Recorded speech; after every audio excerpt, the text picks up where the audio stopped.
Time to Shine Today podcast varsity squad. This is Scott Ferguson, and I got my buddy, elite athlete here that is really leveled up his life. He has a hell of a story, which I'm not going to share anything with you right now. I'm going to have Brandon Puffer, my good friend here, share it with you.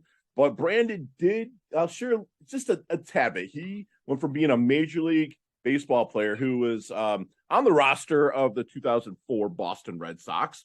The first like 86 years or something, the first time they had won something, but he made it from there to being an inmate.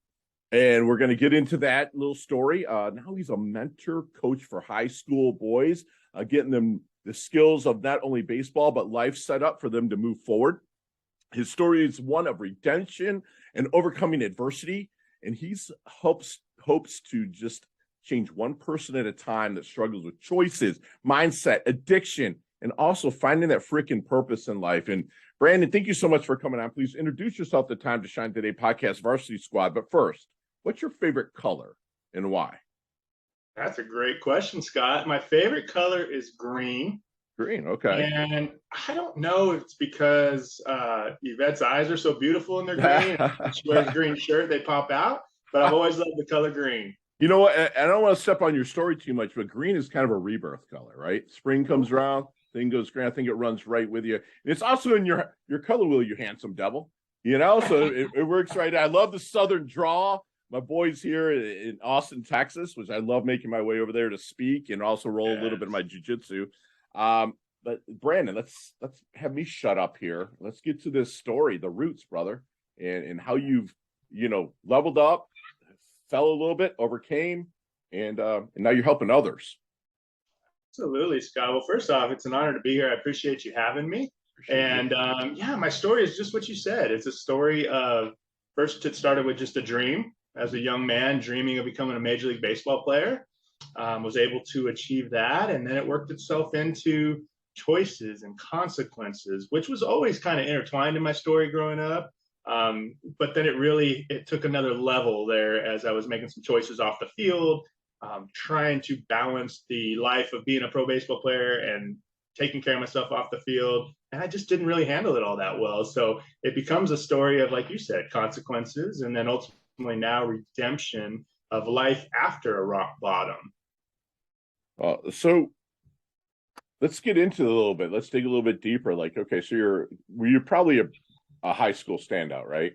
For that, you can turn off the humble hat, brother, because I respect the hell out of people that get to these levels, okay? And I'm blessed to currently coach a couple Major League Baseball players, mindset.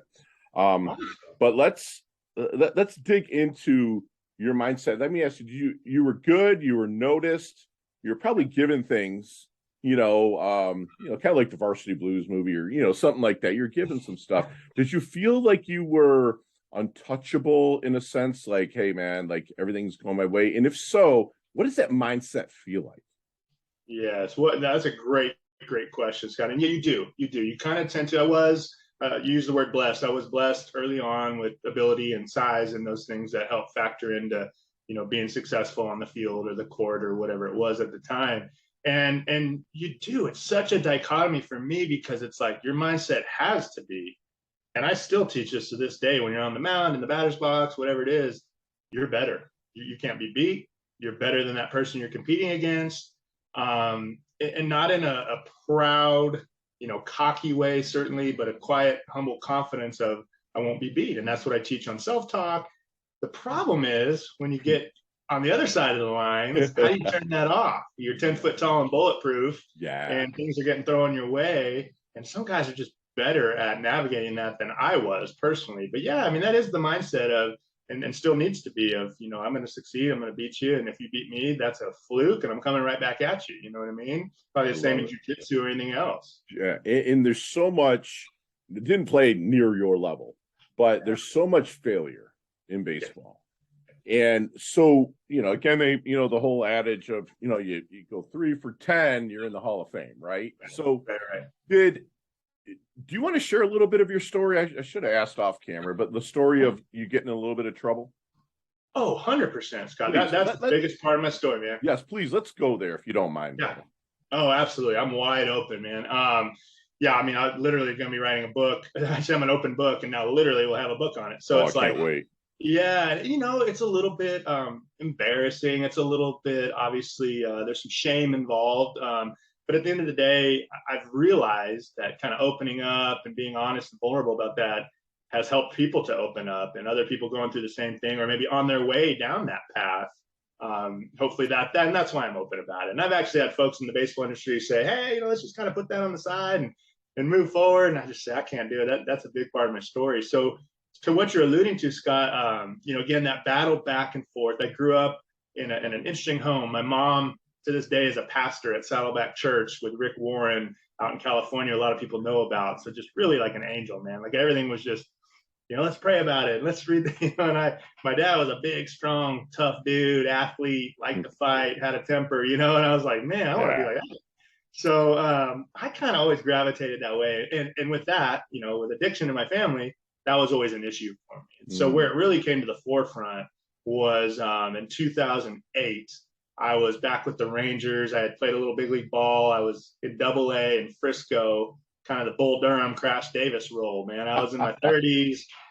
These youngsters like Ellis Andrews and Chris Davis and Derek Holland and just dudes who were like 19, 20-year-old phenoms. I was there, ironically, to mentor them and help them, with their routines and what it takes to be a professional. Sure. But I always had that battle of taking care of myself off the field. So these youngsters would ask me every day, Puff, come out with us, man. Let's go have a good time. Let's go club. So guys, I can't do it. I'm really trying to get my life right. I'd had 5 years of sobriety at one point, fell off the wagon during a tough life circumstance, and was just constantly knowing what was right, but not really always doing what was right. And what was right for me was not going out and drinking and partying because I just didn't handle it well. For other guys, great, but not for me. Well, anyway, fast forward a little bit. September 13th of that season, we're a couple days away from wrapping up. We're in the championship series. It's a Friday. I'm driving to the yard, and I'm just thinking, man, I'm going to go out with the guys tonight. Again, they've been all over me. I literally said, man, one night can change my life, guys. They're like, oh, it's one night. So I said, well, let's just do it. Let's do it. Just this one night. Right. And Scott, sure enough, for the sake of time and also for, your viewers, your audience, won't go into too much detail, although I would be happy to anytime. Sure. September 13th, same as any other day, go to the ballpark, play a game. No big deal. I'm a routine guy, man. I did the same thing all day. Right. September 14th, I woke up in a cell with an orange jumpsuit on. They said my name over the intercom. Don't remember the night before. I had committed a felony, burglary of a habitation with an intent to commit a felony, which at the time I still thought was, oh, what a stupid thing. Dumb mistake, but didn't mean any harm. It was just out partying, having fun with the boys, right? For that, I would receive 5 years in the Texas Department of Criminal Justice. So big boy prison. And I went and served 3.5 years in prison. And, that's where I learned so much about surrender and humility. And we talked about being 10 foot tall and bulletproof. Well, I had some time to really think about what I needed to change and reflect on. And humility was certainly a big part of it. But just habits, thoughts. My thoughts are just so, as you know, our thoughts are just so important in everything we do. Absolutely. And if you just let them run willy-nilly and kind of like a garden, you don't tend to them, man, they can get you in a lot of trouble. And I just ended up in that spot before I even knew it. It felt like, but looking back on it, it had worked its way to that point. When you were in prison, was there somebody in there that, like, because you said that you kind of did a turnaround, for lack of a better term, Brandon, was there somebody in there that, like, you turned to, or they turned to you and they helped you level up even in the situation you were in? That's awesome. So that was the biggest thing for me. To me at that point, probably like a lot of our listeners, prison was just, hey, just a bunch of bad people. They belong there, whatever. I didn't think about it. Sure. And then you get in there and you realize, the amount of just really good men that made poor choices, man. Right. And a lot of them aren't getting out like I did. I met and had cellies that had 3 life sentences, and they weren't going to get out, and they weren't bad people. They made some really bad choices. And so, yeah, what I did, as soon as, it sounds kind of cliche, but as soon as they took me out of the courtroom, stripped me of my clothes, put me in what I was going to be wearing for the next few years, and the bars clanked, I heard that clank, I just surrendered everything. And for me, I'm a Christian, but I mean, whoever it is you're surrendering to, it was like, okay, God, this is where it got me. I surrender. To that point, the prayer was keep me out of jail. To that point, the prayer was just, hey, don't let me go. Now I was like, all right, what do you got for me? And so I just tried to encourage people. I tried to be an encouragement. There were folks that certainly encouraged me, and a lot of it was just seeing them. Yeah, seeing who was in there. You know what you are, man? You know who Damon West is? That's a good buddy of mine, man. I love Damon. You are a coffee bean, bro. You are, because in squat, if you haven't heard it, if you put a carrot in boiling water, what does it do? It makes the carrot soft. If you put an egg in the boiling water, it makes it hard on the outside. If you put a coffee bean, the coffee bean still gets boiled. It's still shitty for the coffee bean, but it becomes the water. And that's what my friend Brandon here has become. This is freaking awesome, man. I cannot wait for your book, bro. I better get a signed copy, man. Okay. Man, hey, I have chills right now, literally chills, because when you were going to ask me later about a book recommendation, I was going to shout out Damon and John on the coffee bean, because it's been huge. Man, I go work out in my coffee bean shirt, and everyone in the gym asks about it. I text Damon, hey, man, everyone wants to be a coffee bean now. It's not just because of the prison story either, sure. But it's something that just resonates with a real comeback story. Something that goes there. So let me ask you something. When you kind of leveled up through, do you have any brushback being a former felon or a felon and coaching kids baseball? 100%. Yes, 100%. And how do you handle that? Because you have to surrender to that too, to the truth of it. But how do you handle that, brother? Yeah, great question. So what I do is I'm very upfront about it. I get out in front of it. I let folks know, hey, you're going to trust me with your son, with not only developing him on the field, but off the field. And what's crazy, Scott, is in this particular circumstance with our youth program, it ends up being an asset, because I'm able to say to them, look, most of what makes me a good coach, I'm going to get a little credibility because I played in the big leagues. Okay, that's great. Doesn't mean I'm a good coach just because I played. But I also have this story of how I'm going to help your son deal with adversity and rock bottom, and how do you bounce back. And so typically it ends up being a great asset. Now, in terms of outside of that, I have competitors that like to throw that at people and go, hey, you want to go play there? Look at this, and that's all good. You just have to deal with that. And man, I don't know if I could be hired at McDonald's today, to be honest with you. Right. But I've been so fortunate, right? Honestly, and rentals and things of that nature, we have to work around some things. But just have a great support cast. I really do. And I've been doing this long enough now and have enough, I've had some, letters of recommendation from guys like Nolan Ryan and our pastor, just different folks. So that stuff is helpful when you have people in your corner that are saying, hey, we knew him before, we know him now. Yes, that was bad. And he's admitted that and owned that, but here's who he is now. So it's really turned into an asset in terms of helping the kids and relating to kind of some struggles they go through. Love it. And when you're molding these kids, and they're coming in, because baseball kind of is life in a sense. Again, there's a lot of failure that goes on that you have to overcome, and you come back and you're working with a young man, and he's going through a slump. He's capable. How do you coach him up? Yeah, so that's 100% boils down to check up from the neck up. 100%. We're very fortunate. I stick with the 17U age group in the summer, because they're knocking on the door, going to college ball or being drafted. And we've had a few drafted. We've had some going to really big schools. So I know they've got the ability, 100%. So it all comes down to, okay, what are your thoughts? What are you thinking when you're on deck? What are you thinking when you're in the box? What do you think when you're on the mound? Are you preparing for what's about to happen, or are you just reacting? So it comes down to there's focused breathing, self-talk, and then really just the confidence level. And then once they get a little bit of success, it usually takes off. But again, to your point, it's always going to work back into a quote unquote slump. So where is our approach? Where's our mentality when that hits? Because it's going to hit. And so just the guys who can really keep that more level tend to succeed and understand it a little more. And then, there's some guys that they beat themselves up and it's really hard for them to get out of it. But I just consistently try to preach that mental side of the game. It's just so huge and it's not talked about enough. Yeah, and also there's kind of like, because if you're coaching these the under 18 and whatnot, they're kind of like all-star players in a sense in their own right at their age group, and you kind of maybe bring them back to the basics with the checkup from the neck up, because a lot of people try to change stance. That was me, like, hey, I'm George Brett today, hey, I'm Robin Yao, hey, it was me and the coach is just like, be Scott Ferguson, dude. You know what Yeah, I'm saying? yeah. That's you. I love that you bring it back to the basics and whatnot. So when you're working with these kids and you know, you're mentoring them too. Like, and I'm a big believer that the more you mentor, the more immortal you become, right? And you're passing it on, passing it on. So, but these kids know that you went to the show, you did this. Is there any good question that you wish they would ask you about getting on in life that they never do ask? You wish there's a question that they ask? I do. I'm going to think of a specific one, but I wish they would ask more questions in general, Scott. Like that age group. I mean, literally after every practice, every game, it's like, what do you guys got? Anyone have questions? And they don't ask.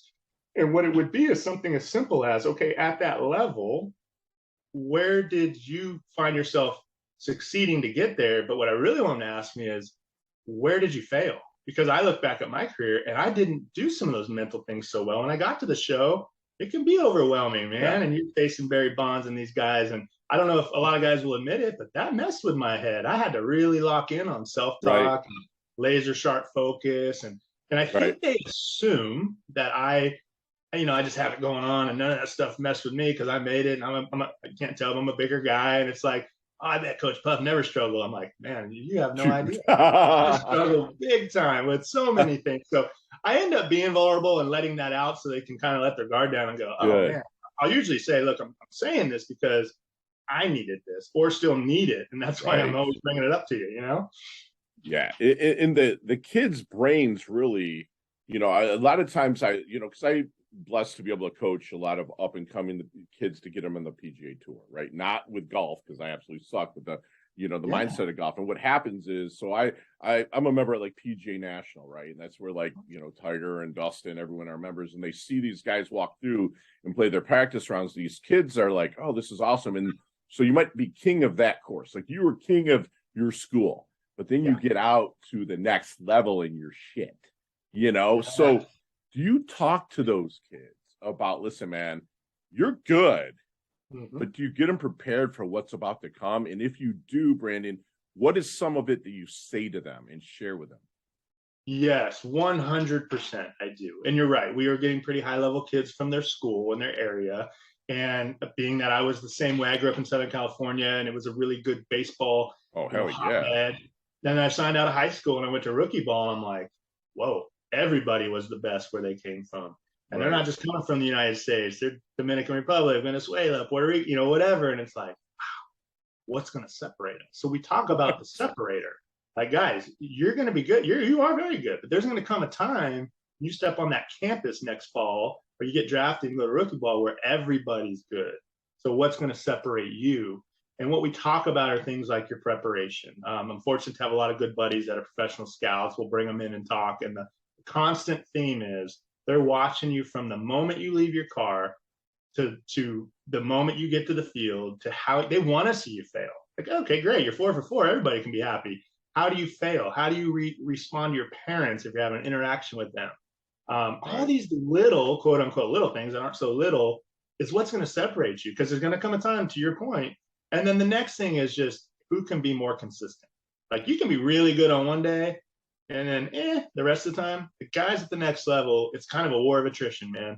Who's going to be really consistent and good day, bad day, great field, poor field, bus ride, plane ride, whatever you just went through, who can be the most consistent in their mindset and their routine. And then eventually you just kind of outlast guys because you're just as talented. And I think guys give up before their big moment comes. Absolutely, man. Frustrated. Yeah, it's funny. It kind of goes back to the old DJ Derek Jeter story with Mattingly, right? Running off the field, Derek is walking Mattingly. He's like, "Let's run." And he's like, Derek's like, "No one's watching us." He's like, "You don't know who's watching us, brother." Yes. You don't know, and that's so true. The amount of times we have said that, and the amount of stories we have on a parent who was on the other team, who's a college coach who wanted to turn a guy in, and then he didn't run down the line one time because it was 104 degrees in his third at bat. Right. And the guy came over to me and said, "Hey, man, I was going to turn that guy into a school, but I guess he's lazy." And I'm like, "Well, he's not, but he took a play off, and that cost him." And guys, the more stories you have of those, the guys listen. And we're fortunate, man. We got guys that buy in, and they really do go play the game hard in the right way. But those are the types of things we definitely encourage for them because, to your point, you're the big fish right now, but when you get to that next spot, nobody cares what she did in high school. Right.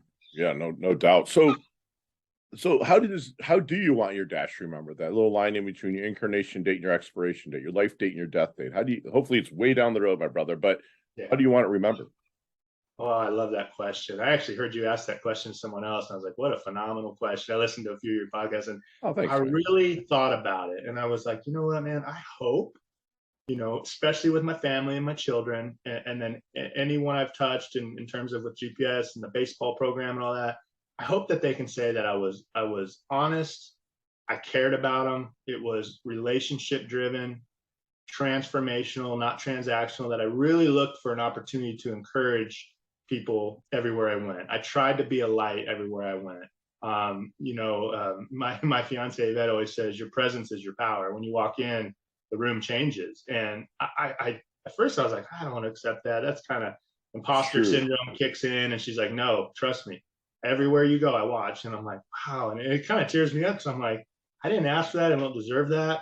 But at the end of the day, if that's true, I want to use that for good and to be an encourager to everybody I'm around.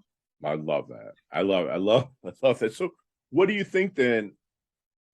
They see I could just picture you and as a coach, pretty level, or you're leveled up, you're fired up, but you're happy, you want to see them succeed. But what is there, if anything, that people might misunderstand the most about you? Oh gosh, that's awesome. So I think I really do think at times that I'm really kind of soft-hearted. Like you almost cried a second ago talking about these kids, man. Like, I'm not with you, but I'm 6'3", 265, big, just big dude out there, got the tats and all that. And it's like, I think it can be intimidating, and I don't want it to be. It's like, and on top of that, you take my story where I served 3.5 years and stuff I went through. I think people just assume like this is a hard dude. It's like, no, man, I'm a soft dude. I want to love you. I want to hug those dudes. Right. I want to, I think it can be misleading. And I think that's why I'm always real intentional about smiling at people and wherever I go. Cause if it's the gym or the grocery store, whatever, I don't want to be like, oh, that's a big tough guy. I want to be like, no, the tender-hearted dude, I really love that you're saying that, because I'm 6'1", 265, right? So we're big dudes, and we walk in, people are like, oh, there's the bully. You know what I'm saying? And I'm from the Midwest, bro. I walk up, I give everybody a hug, and people, especially I live in Palm Beach Gardens, Florida. It's like Jupiter, Florida. And it's like you get like all the New York and Boston and Philly people that come to this side of the state, and I'm walking up, they're like, what are you doing? I'm like, it's just me, dude. You know what I'm saying? And I'm not going to change it. I'm not going to invade their space anymore. If they're not comfortable, I'm not going to change who I am. And I love that you're staying authentic to that, man. So, you've listened to my show, so I know that you have probably also saw, being your age, very close. I'm 50. So Back to the Future, the movie. Let's get in that DeLorean with Marty McFly. Let's go back to the Double Deuce, the 22-year-old Brandon. Okay, now you've told a little bit of your story, but what might you not change so many things, because you had a hell of a journey. Some of it sucked, but it made you who you are. But what would you do? Maybe shorten that learning curve or level up, maybe just a little bit quicker at 22. Yeah, great question. So what I would do is a couple things, and I'm going to go back to what's written on my mirror. And it's written on my mirror because I'm still working on it. 46-year-old Brandon needs it too, but it's don't be so quick to be offended. I just get offended so easy. Everyone's against me. Everyone's after me. I'm mad. It's like, no, everyone's got their own stuff going on. Yeah, dude. Look outside of your, and that along those same lines, it's don't be so consumed is the word I'm looking for. Self-absorbed. Look to serve others. Look at others, and you'll elevate yourself. Being in baseball, it was routine, and my workout, my next outing, everything was me.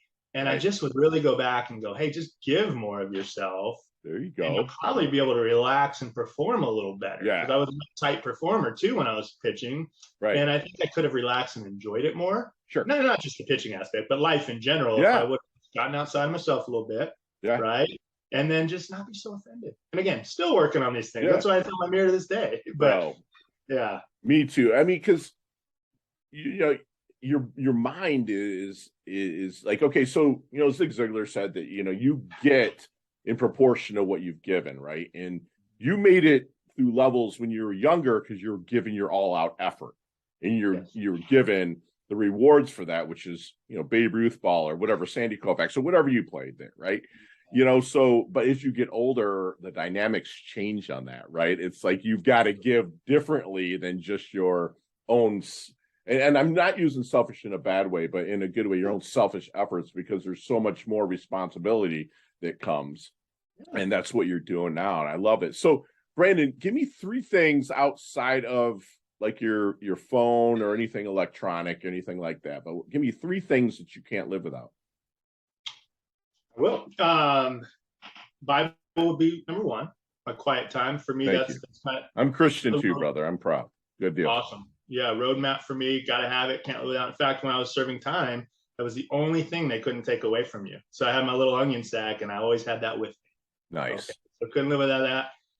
I'm gonna have to say, and this is a little vain, but it's my self-therapy, man. I don't think I could live without a weight room. Nice. I feel you. Yeah. I watch a lot of Jay Glazer and just living in the gray. And dude. I love them. And I've been really and it's like when they ask, what is it that helps you, keep that gray away? Yeah. Honestly, it's that. It's fitness, working out, lifting, kind of zooming out. It's the only time I don't use my phone. I use my phone to listen to music and follow. Right. I don't respond. Right. So my Bible, my workout, and then and obviously not in this order, but then it's just the family relationship, man. There's no way I could live without being relational with Yvette and my kids and my parents, and my brother. In fact, that probably needs to jump right to second behind the Bible. They're gonna get on me like, I knew your workout was more important, but there's no way, man. I mean, and honestly, Scott, a lot of people haven't had to do this. I lived 3.5 years without a phone, and that was when we were used to phones. Sure. And I literally would reach off my bunk in my prison cell to grab my phone. I'm like, wait, that's not. It ain't right. There. So, and of course, I'm attached to it again. But 3.5 years, I didn't have it, so I actually got to figure out like, who am I? What do I need in this time? And it wasn't a phone. It was my Bible. It was a lot of great books. It was going to the prison yard and making sure I kept fitness at the forefront. But then it was the relationship, the letters with my family. I mean, that's everything, man. That's awesome, man. That's awesome. So then what is your definition of life well lived? My definition of life well lived would be a life that was lived well with your family, with your relationships, your close friends, the people in your circle. Because I do believe, and I think it's cliche to say when you're on your deathbed, you're not going to be worried about all the things you tried to attain or whatever. It's going to be relationships. But I believe that every time I read that, 100%. That's true. There's no doubt that that's the most important thing. I mean, you take those relationships away right now, and any money or program or book or anything, that I'm doing that might be a little bit of a positive in my life is just worth nothing. And by the way, I don't even think I'm in that situation. Especially the big adversity I went through. Without family and friends support, and you find out who your family and friends are, I'm nothing. I'm honestly nothing. Without God blessing me in that family support, there's not a thing I can do on my own. That's awesome, man. That's awesome. In squad, we're going to take a quick break to thank our sponsors and affiliates. We'll come back and bring Brandon through our leveling up lightning round just as soon as we get back. Time to shine today, podcast Varsity Squad. We're back, and Brandon, we're going to hook up one day. We're going to rock some stages, and we'll probably go through a few of these questions. But you got 5 seconds to answer them with no explanation. So you've listened to a couple. I'm blessed that you have. So you know the rules on that, right? No explanations. You ready to rock? Yes. All right. Brandon, what is the best leveling up advice you've ever received?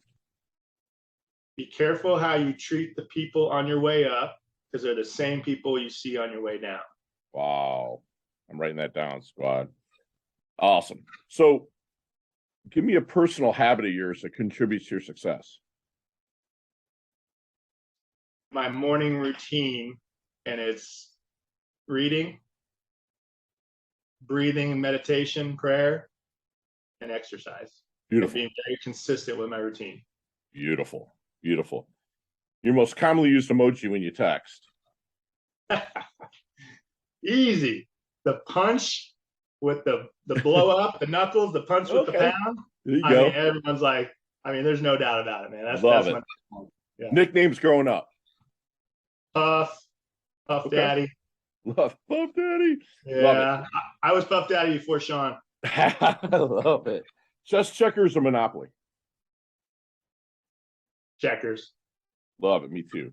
Keep it simple, bro. Yeah. Best ballpark as a visiting player.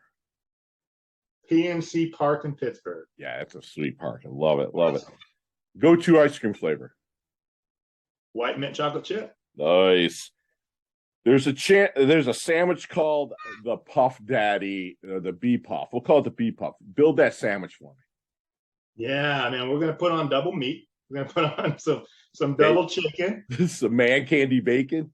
Yeah. Oh, there's gonna be bacon on there. 100%. There's gonna be black olives. There you go. Always bacon and black olives with All extra right. meat, lettuce, and just light mayo.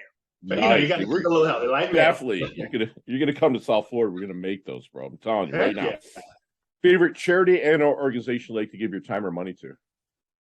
Yeah. So for me, it's our church, Celebration Nice. Church. Yeah. Okay. So I believe in the tithing aspect, and so we're not always great about it, but when we are, that's typically where we go. Where do you attend? It's called Celebration Church in Austin, Texas. Okay. Pastor Joe Champion. Yeah, he's awesome. Well, if I'm there on a Sunday next time, I'll come and attend with you, man, for sure. That would you going someday? Awesome. That'd be awesome. Man. He's hilarious. Former college athlete. It's great. Nice. Yeah. Beautiful. Last question. You can elaborate on this one. I hope you answer it the way I think you will. But what's the best decade of music? 60s, 70s, 80s, or 90s? The 80s, brother. There you go. I was going to say your age. You better say 80s. Oh. You grew up in the best decade ever. You know, you had the invasion of like U2, Duran, Men at Work, but then you had the Big Hair, Don't Care. You had the thrash, Metallica. Duran was going to be my first one, and then you're going to Poison and Skid Row and all that. Rap music, you Run DMC, man. Like Beastie Boys. Yeah. It's like LL Cool J was just taking off. Beautiful. Yeah. I love it. So, Brandon, where can we find you, brother? Yeah, good question. So I'm BrandonPuffer.com, and I think they're still kind of revamping that thing, but it'll be up and ready by the time this drops. We'll be good. Okay, perfect. So BrandonPuffer.com, and then on Twitter, it's Coach Puff Positive, and it's POSITV. So Coach PUFF POSITV. Beautiful. And squad, that will be in the show notes as well. And Brandon, do me one last solid and leave us with one last knowledge nugget we can take with us, internalize, and take action on. Will, Scott, and it all comes down to, you had a question kind of and it's the grand finale, right? And it comes down to, what am I most fired up about today? And what should we all be most fired up today? In my opinion, we woke up, and a lot of people didn't. God gave us that next breath. And literally, because we have this day, whether it's a divine appointment, someone you meet, a thought shift, something you read, you can literally change your entire life for the better today. And we're being positive, but for the worse. So be very mindful of your thoughts. Be very, very mindful of your thoughts. And I was going to recommend the Coffee Bean book, but also As a Man Thinketh by James Allen. Just breaks down that thought process like no other. It's a game changer. Yeah. I love it. Great recommendations there, brother. And squad, we just had a great discussion, but almost a free masterclass from my good friend here, Brandon. He grew up dreaming of playing in the show in Major League Baseball, and he made the choices to get to that level. But with that, the choices became kind of consequences. Trying to balance his life, didn't really handle it well. He felt kind of bulletproof, which kind of fed to the addiction that kind of ran through his family a little bit. But then he hit his low point. He surrendered to God. I'm Christian. He's Christian. We're not here to preach to you, but you surrendered to your creator and get there. And he reminds us to really check up from the neck up, process your thoughts. Are you preparing or are you just reacting? He talked about focused breathing and self-talk and taking action. And if you're starting to work with a coach, it doesn't have to be athletes. You can ask any coach. My clients ask me, hey, ask them, where have you failed? And how did you handle that failure? He wants you to really look as you're kind of going through a slump of what is the separator? Is your preparation on point? And remember that people are constantly watching you no matter what profession you're in. So act as if people are watching you at all times. He wants you to really be consistent. And when you are consistent, you can outlast the competition. And remember, inch by inch, it's a cinch, squad. By the yard, it's hard. So be consistent. Take those baby steps. He's going to be remembered, Brandon, here. He's going to be remembered as someone that metaphorically and realistically slid across home plate, bumped and bruises. But I'll tell you what, he's honest. He cared. He wants to change your relationship transformational, not transactional. He threw that out there, which is absolutely phenomenal. He's planting trees that my boy is probably never going to sit in the shade of. And I got to give, Yvette some love that she reminds Brandon that his presence is his power. And he's a humble man. He might not look like he would be, but he's definitely a humble man. He reminds you, don't be so quick to get offended. I've talked about my 2 New Year's resolutions. 1 is to make someone smile every day. And 2, unless I've hurt you, offended you, I give 0 whats about what you think about me. I just don't get offended. He reminds us to treat people on the way up the same way, because you might just see them on the way down. Treat them well, treat them good. Ask yourself, what are you most fired up about today? You were 72 inches above ground, people. We're 6 feet above ground. Get out there, get living, be mindful of your thoughts. That's what my boy Brandon does. He levels up his health, he levels up his wealth. He's humble, yet he's hungry. Not that he needs it, but he's earned his varsity squad letter here at Time to Shine today. Thank you so much for coming on, brother. I cannot wait to collaborate with you, rock stages. I absolutely love your guts, man. Awesome. Thank you, Scott. I'm fired up, man. That's awesome. We'll chat soon, brother. Yes, sir. Thank you.